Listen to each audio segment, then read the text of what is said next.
C'est la FIAC. Combien d'éditions? 43e. 43e édition de la FIAC, Foire internationale d'art contemporain, qui nous réserve toujours son lot de surprises.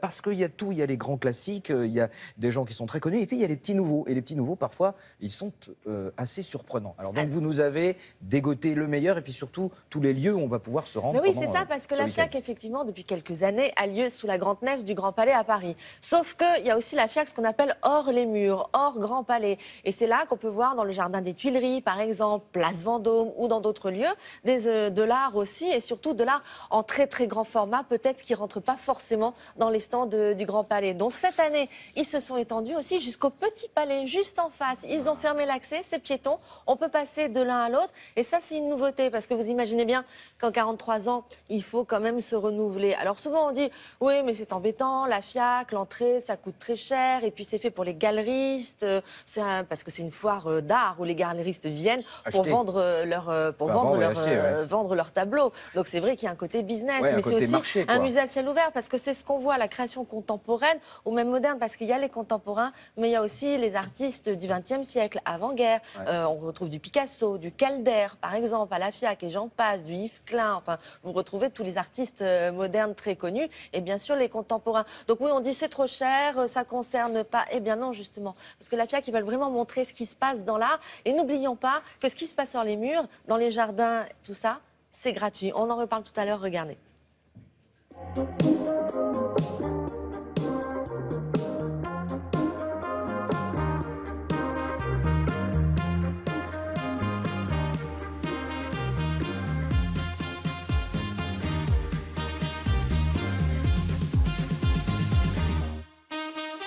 L'idée de la FIAC, c'est de s'imposer à Paris et en France, mais dans le monde, comme l'une des plus grandes manifestations dédiées à l'art. Cette idée festive qui accompagne la FIAC, où tout Paris semble se mettre au rythme de l'art contemporain, est quelque chose de très positif.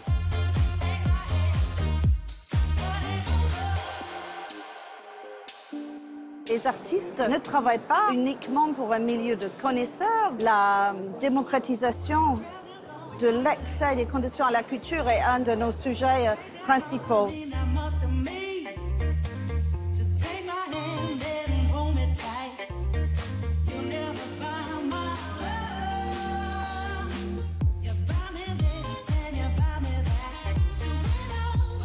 La FIAC 2016 inscrit vraiment une nouvelle géographie. Nous occupons avec une exposition d'une quarantaine d'œuvres les espaces du Petit Palais. Aussi, le symbolique est très fort de reprendre l'espace public, de le reprendre et de le reprendre pour l'art, puisque nous avons sur la voie Winston Churchill des artistes importants qui sont exposés à même le sol, avec les techniques du marquage routier, donc une grande pièce d'un artiste conceptuel américain, Lawrence Weiner, et une pièce d'un artiste français, Jacques Villeglay.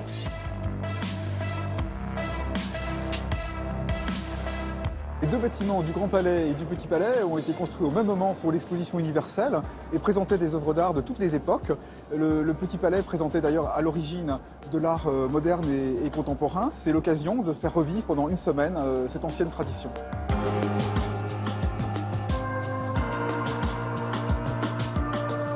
On a fait une sélection parmi tous les dossiers qui nous avaient été adressés via la FIAC pour trouver des œuvres qui, pour certaines, entraient en regard avec nos collections.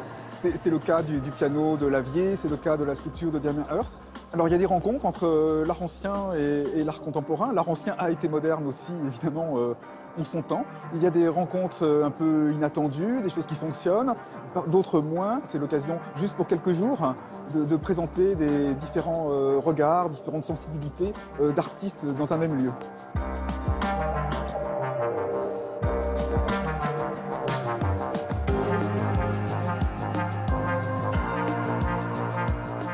très beau tableau de Courbet en fond avec une sculpture de Bertrand Lavier, le piano du français Bertrand Lavier. Information très importante, pour, comme elle l'a dit, au Petit Palais. Petit Palais, c'est gratuit, ne l'oublions pas. Donc vous avez accès au Petit Palais pour voir effectivement les œuvres de la FIAC, mais aussi la collection permanente. Mais il n'y a pas que le Petit Palais qui a l'accès gratuit pendant la FIAC.